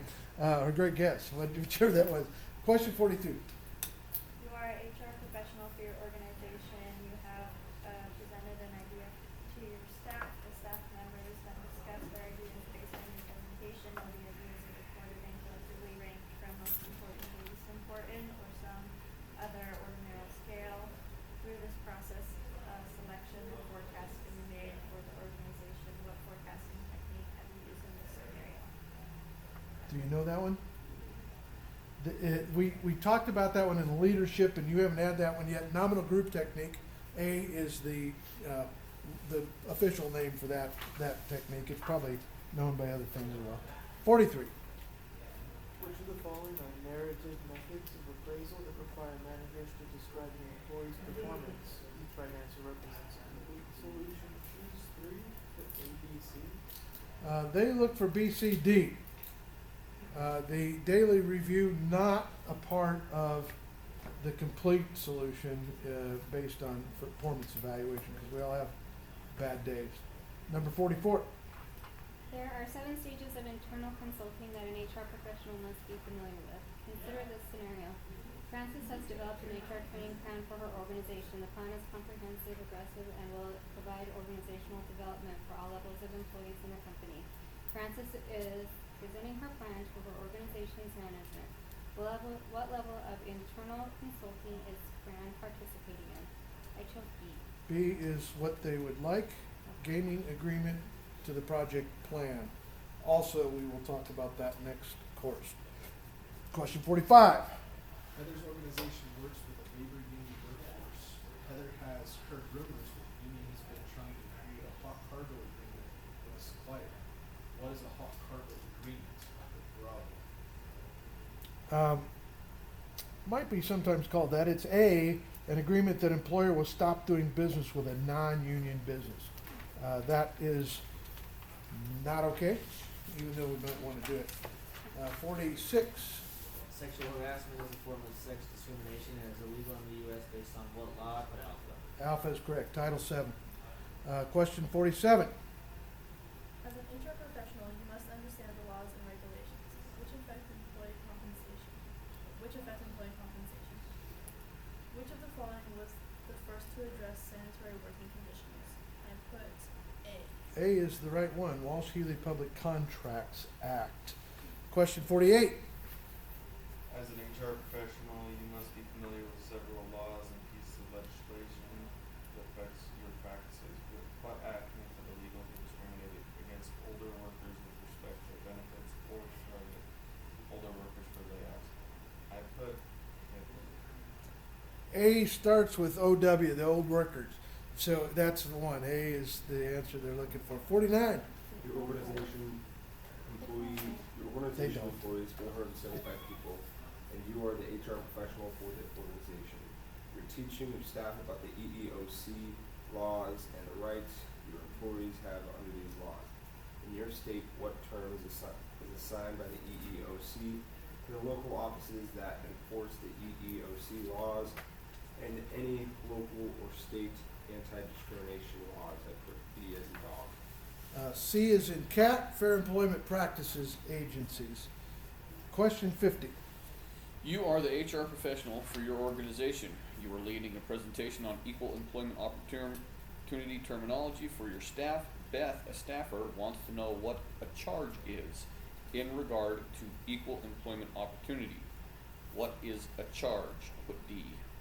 D, a charge is a formal complaint submitted to an agency that alleges unlawful discrimination. Organizational functions according to fail or conform to one of the 6 functional areas. Which one of the following is not an area of organizational functions or strategic planning? I chose D. Actually, it's the topic we've been talking about. Human resource management is not an area of organizational function for strategic management, and I don't know why, but it's not. We talked about, this is strategic management class, right? Question 52. Which of the following is the best example of a discriminatory treatment and discrimination? I put C. Hang on, let me not guess. C is what they agree with you. Okay, question 53. The Department of Labor establishes the rules for unemployment insurance and associated claims. Who administers the unemployment? Each state, you said? Yes. D, each state. Question 54. Fred is a union employee who has been summoned by the management to an investigatory hearing regarding misconduct. Fred would like to have a union representative present with him at the meeting. What is the name of the right that allows Fred to have a union representative with him at the meeting? The Weingarten right? The Weingarten or Weingarten right is correct. D, we don't have a lot of unions here, so you might not know that one unless you're able to look it up. Question 55. When an individual files a charge of discrimination with the EEOC against an employer, what will the EEOC do? D. D, they will send the employer a letter informing them of the charge. By the way, the OWBPA is not old workers, it's older workers, right? Oh. No, they take older workers. Older is worse than old. It is. It's older Older than worker old. benefit protection Act is what it actually is. Okay, we're back to Jake.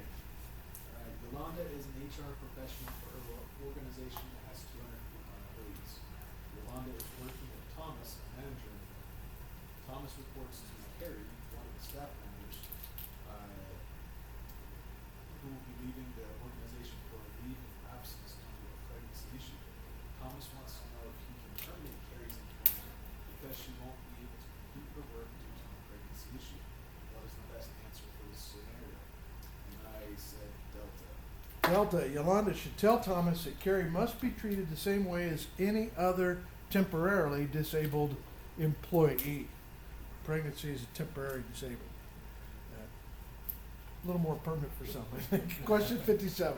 Your organization is aiming to reduce costs by stopping waste in the production cycle. The company has created a plan that will reward employees 50% of the savings from the waste stoppage. What type of compensation plan is your organization offering to employees in this instant as well as alpha? This one is a technical term. We would call it pretty much many of those, but from an HR point of view and a finance point of view, they call it C, gain sharing, because it's not profit sharing, because profits are quite manipulative, and gain sharing has got a rather tight definition on it. 58. What is the compa ratio for an employee that earns $75,000 per year, but the midpoint for the role is $85,000 per year? I put A. That is a true statement. It is a 10,000 difference. The ratio is 88%. D. 59. As an HR professional, you must understand the laws and regulations which affect employee compensation. If a non-exempt employee works more than 40 hours per week, what is their overtime pay rate? I'm saying A or C. It must be A, 1.5, time and a half. 1.5, 150% of their base pay. Question 60, and that's due to change, by the way. All these laws are up for grabs every time a legislative group meets. Question 60. If a union wants to organize, it typically moves through 5 steps in the organizing process. Which step of union organization would require the union to collect at least 30% of signed authorization cards from employees? D. The answer is A, it's confirm interest. They have to confirm interest first before they can take it to a vote, and that's a formal thing in union worlds. Utah, fortunately, is not a union world, but that is the proper step. The ice cream factory went through that before Dean Foods had sold it to DFA. And then now they pulled it back out, which also was a very technical process of how they did that. Question 61. The HR professional must take measures to ensure that he is involved with all areas of the HR impact model. What component of the HR impact model serves as the process integrator of all components? Went with B. No, it's C, the catalyst. We've used that term already once. It's one of the 4, and we did not talk about that one in class, and we should have. We should have talked about the impact model, and I somehow didn't get there. 62. Mark is an HR professional for his organization, and he has been given the assignment to create an affirmative action plan for his company. As Mark creates this document, which one of the following is not required to be in the affirmative action plan? I went with A. C is not required. Compliance reviews is not required. Job group analysis, designation responsibility, those are required. I'm not sure about A either, but they say C. Question 63. You are the HR professional for your organization. You are discussing the status of your company's employees to determine who may be considered non-exempt versus exempt. Which of the following types of employees can never be considered exempted from overtime provisions? I put C. Manual workers, that's correct. They can never be exempted from overtime. Question 64. You are the HR professional for your organization. You're just hiring an employee for your company. What form are you and the newly hired employee required to complete to show the employee's identity and eligibility The I-9, we've all filled one out, or a lot of them out, or we've read a lot of them that are filled out. Number 65. Your organization will be using the factor comparison technique in their evaluations of job performance. You need to communicate what the factor comparison technique accomplishes as you're the HR professional for your organization. Which of the following best describes the factor comparison technique? I put D. D is what they're looking for. Delta factor comparison is an evaluation technique that involves the ranking of each compensable factor of each job. A monetary value is then assigned for each factor to determine its worth. Based on performance, historical information, and value, this approach determines a pay rate for each job. We see doctors sometimes paid this way by healthcare agencies. IHC has experimented with this. Question 66. As an HR professional, you must be familiar with several different lawsuits and their effect on human resource practices today. What did the legal case, the United Steelworkers of America versus Weber regard? I put C. Did you find that? That's good. C. Yeah. Letter C is correct. The United States Supreme Court held that the Civil Rights Act of '64 did not bar employers from favoring women and minorities. Reverse discrimination. That was actually charged and went all the way up to Supreme Court. Number 67. As an HR professional, you must recognize and be aware of several pieces of legislation that affect your performance as an HR professional. The National Labor Relations Board identified 5 categories of unfair labor practices. Which one of the following is not one of the 5 categories of unfair labor practices? A not is a B, to refuse individuals to organize and meet for the potential labor union creation process. That's not an unfair labor practice. They might kill you, but it's not an unfair labor. When the Detroit Mafia was involved in the auto workers stuff, and if you barred somebody from meeting, you were going to be, they'd at least let the air out of your tire. Question 68. Mike is the HR professional for the organization. He's documenting the relationship with contractors and employees in the organization. Mike is focusing on the control aspect as provided by the Internal Revenue Service. What aspect of the contractor control aspect is best described as how the business pays the worker? I put Bravo. We're looking actually for D on that one, financial control. This is the pay. I determine what you get paid and when, therefore I have control over you. Question 69. As an HR professional, you must be familiar with several different lawsuits and their effect on human resource practices today. This adverse impact lawsuit determined that discrimination need not be deliberate or observable to be real. Employees were segregated by race and were allowed to work only in the lowest paid position. What lawsuit is described? I put C. This one was the Duke Power one. This one was A. We did show a video on that in class, so we did talk that, but it's a long time ago. And we are on question 70. Which of the following are non-monetary rewards that a company can provide to its employees after flexible hours? Yeah, that's one of them. A, B, and C are what they're looking for: recognition, opportunity to learn, and flexible hours are non-monetary. Cash compensation is always good, but that's monetary, right?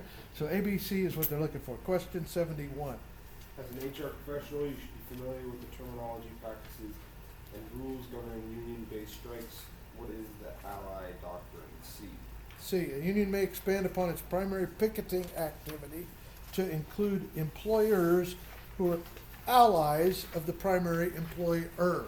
We saw that back in the day when the U.S. still had a steel industry. All the suppliers that went had to go on strike too. They had a sympathetic strike when the union went on strike at the mill. Question 72.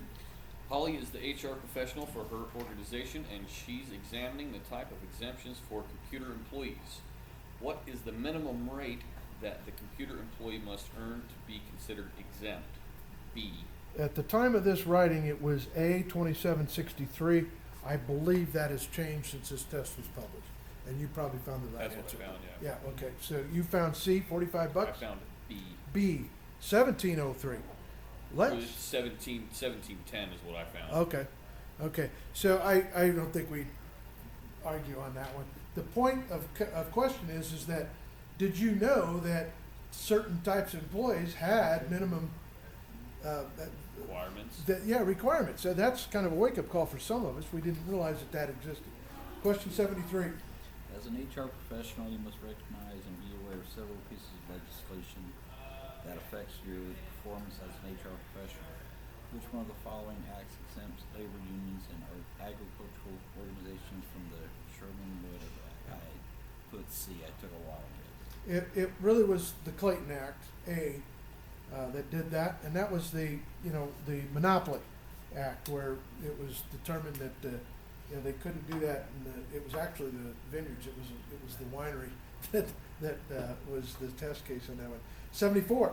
Your organization is using the whole job ranking technique as part of its non-quantitative job evaluation. Which one of the following best describes the whole job ranking technique? I put B. Wild guess. It's A. Jobs are ranked from lowest to highest according to the importance that each job holds. That's that technique. 75. Holly is an HR professional for her organization. She is creating a new application for employee candidates. On Holly's application form, which item is allowed? C. A request for background check. Is that what you said? Yeah, that's correct. 76. You are an HR professional for your organization and you're coaching Thomas on human resource practices, particularly the role of the HR professional in strategic planning. You tell Thomas the importance of vision, mission, and values of an organization. Thomas asks what differences between vision and mission. Which one of the following best describes the difference between vision and mission for an organization? This had 4 answers that you had to read quite a few times to figure it out. Pretty close, right? What did you guess? I guess B, but I don't think that's right. I don't think it is either. D, Delta. A vision describes an organization's role, what the organization is, what the organization wants to become. That's the vision. You're not there and we may never get there. A mission describes the organization's purpose for being. That's what we do. And so that's the best of those, but all of them we had to read twice or 3 times to kind of sort those out. 77. As an HR professional, you must be familiar with the particular labor-based acts of Congress. One such act is the Taft-Hartley Act, which addressed the right to work states and unions. What does right to work states mean for unions and employees? I said C. C is right. Employees are not required to join a union to work. Utah is one of those under the Taft Act. Number 78. Mathematical forecasting is also known as quantitative forecasting. Which of the following statements best describes mathematical forecasting techniques? I put C. They're looking for D, saying the best predictor of future performance is past performance. Now that is a false, that's a theory. Let's just put it that way. That's a theory. That may not be the best predictor because we may have an event, an investment, somebody pops in and adds $10 million cash to your company. Your past performance isn't going to predict what's going to happen now. You got money. And so that's a theory in number 78. Looking for D. 79. What act prohibits discrimination on the basis of physical and mental disabilities? I put Bravo. Bravo. Rehabilitation Act of 1973. Question 80. As an HR professional, you must address risk in the workplace. There are 2 general categories of risk: pure risk and business risk. Which one of the following is an example of pure risk? I put B. B, if you said that, loss of life or limb, that's pure risk. We all have it. The rest of them are related to the company, really. Investment, safety training, fines and penalties based on breaking rules in town, the code or whatever. Question 81. You are the HR professional for your organization and you have been asked to hire a project manager. The average market salary for the project management position you have available is $87,500. Which one of the following salaries would be indicative of lagging market? But A is 79,000. Lagging, that means it's behind. You're not up to date. You're out of sync. 82. Which of the following is the process of systematically determining a relative internal value of a job in an organization? C. A, job evaluation they're looking for. Too bad on the SWOT analysis, so we'd like to have that. Question 83. John is the HR professional for his organization. He is interviewing Sally for a sales position, and he asked Sally to provide an instance of how she worked with a tough customer in the past, how Sally resolved the situation, and what the outcome of the experience was. What is the type of interviewing technique? I put D. B, behavior-based interview. It's got kind of common now. It's a lot of people are trying to do that. 84. I'm going to start. We're going to stop reading these. I'm going to start giving you the answers. We're halfway, all right? And I don't think we need to go the rest of the halfway reading them out loud. You've got the idea that you either know this cold or there's some learning that you need to do. And if I give you the answers, you can go read those on your own. 84 is A. 85 is D. 86 is B. 87 is B. I should use the Bravo kind of words too, shouldn't I? Question 88 is C Charlie. 89 is C Charlie. 90 is B Bravo. 91 is A Alpha. 92 is A Alpha. 93 is Bravo Charlie Delta Echo. Everything but A. 94 is Bravo. 95 Alpha Bravo Delta ABD. 96 is Charlie. 97 is Bravo. 98 Alpha. 99 Bravo. 99 Bravo. Sorry. Turn too many pages? Not Not enough. 100 is Bravo. 101 is Alpha. 102 is Delta. 103 is Charlie. 104 is Bravo. 105 is Alpha. 106 is Charlie. 107 is Alpha. 108 is Alpha. 109 is Alpha.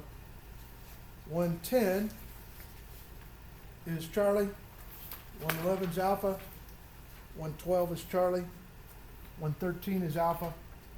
114, 3 answers, Alpha, Charlie, Delta. 115 is Delta. 116 is Charlie. 117 is Bravo. 118 Charlie. 119 Alpha. 120 Charlie. 121 Charlie. 122 Delta. 123 Alpha. 124 Charlie. 125 Alpha. 126 Delta. 127 Charlie. 128 Charlie. 129 Alpha. 130 Alpha. 131 Charlie. 132 Alpha. 133 Charlie. 134 Alpha. 135 Alpha. 136 Alpha. 137 Bravo. 138 Delta. 139 Charlie. 140 Delta. 141 Charlie. 142 Alpha. 143 Bravo. 144 Charlie. 145 Charlie. 146 Alpha. 147 Alpha. 148 Bravo. 149 Charlie. 150 Alpha. 151 Delta. 152 Alpha. 153 Bravo. 154 Bravo. 155 Delta. 156 Charlie. 157 Alpha. 158 Bravo. 159 Charlie. 160 Delta. 161 Charlie. 162 Bravo. 163 Alpha. 164 Bravo. 165 Bravo. And that was a lot blowing through them. If you are interested in becoming certified, I can help you get hooked up with the test. I will have to give you a paper that recommends you for taking the test, because you can cut off some years on the job by taking a course like this one. And so I will give you that. If you are going to sit for a test at any point, just contact me and let me know, and I will help you in any way I can. I have some other example test questions that I could share if you were going to take the test. I think that you can see that the test is nitpicky on certain things, but kind of important on others. And as an owner and a manager, it's of value to understand how many rules and regulations there really are. They're out there and they're serious, and they find you if you don't obey. I mean, that's just, and knowing them, not knowing them rather, is not an excuse. You get busted anyway. You can't say I didn't know. That doesn't work. And so we pay people in the organization to stay up to date on the rules as they change. And court cases are always happening. I mean, who knows? Braided hair became a protected class. You know, stuff is always going on, and we have to stay abreast of that if we are going to stay legal in our company. With talent development, a lot of this stuff is good common sense, right? Treat everybody right. Don't discriminate against people. And I think that that's probably one of the life lessons we've tried to learn in kindergarten, and some of us got it better than others. I want to show a 4-minute, and we're going to be done with the module. And we'll be starting how we manage projects and how we get things done. Now, I've got Callie's password here. It's not taking me. Are you kidding me?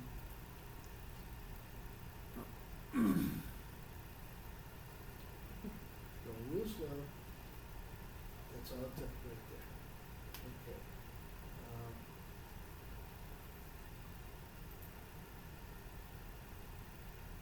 Some of you have probably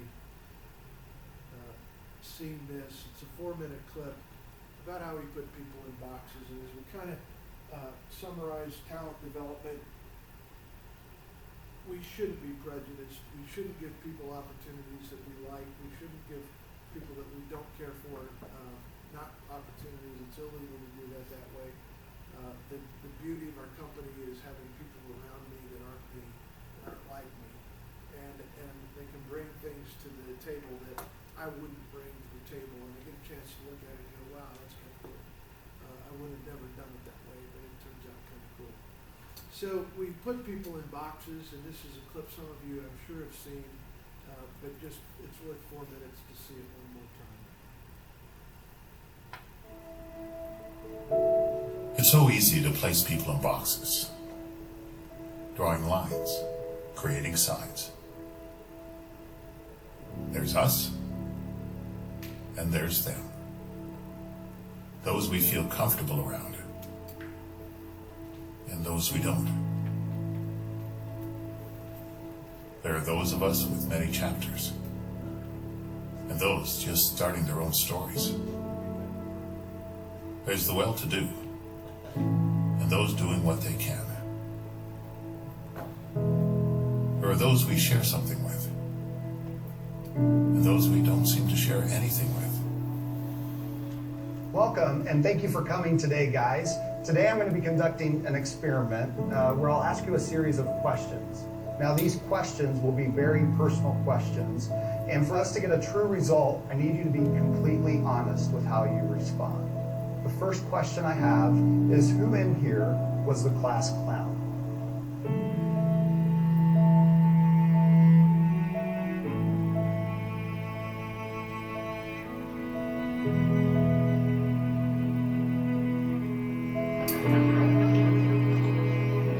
Who is never on time?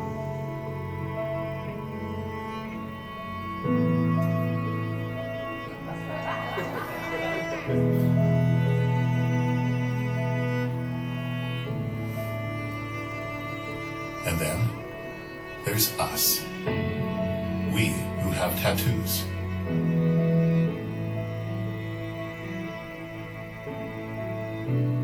We who feel lonely.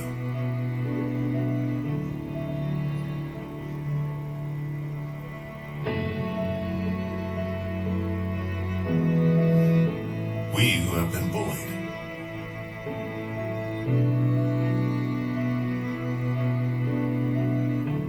We who have bullied others.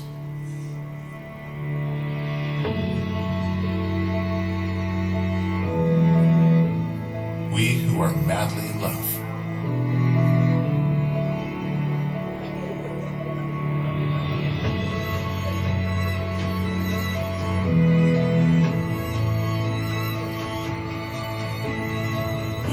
overcome great adversity.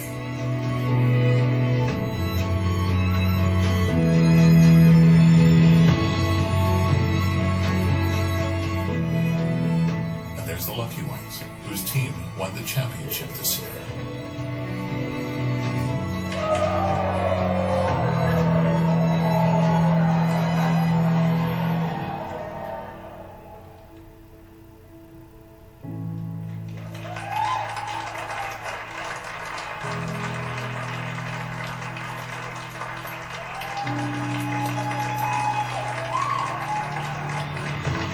We who beat cancer.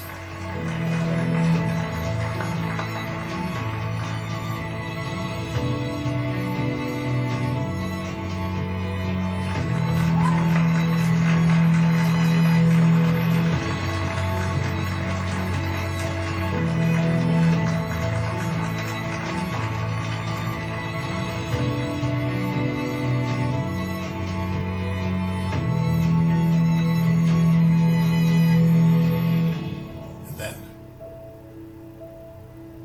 there's all of us who are created in the image of God.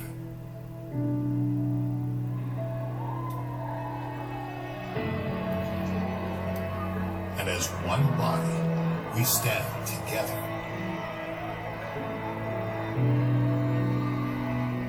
united as one under His grace.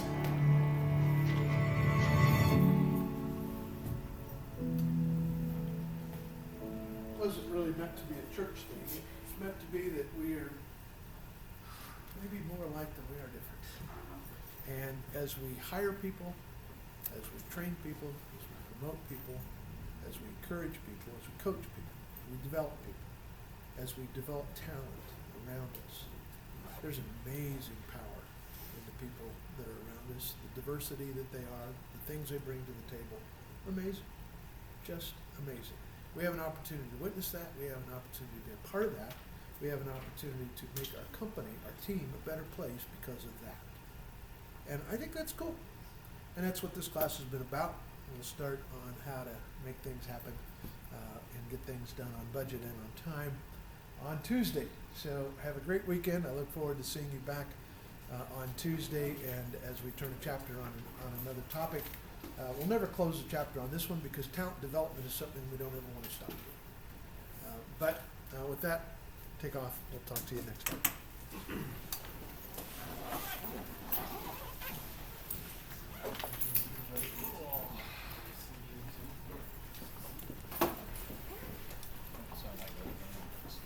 What's that? Sound like old man was getting up there. Yeah, they're getting up there, dude. They're getting up there. Older workers right here. Good.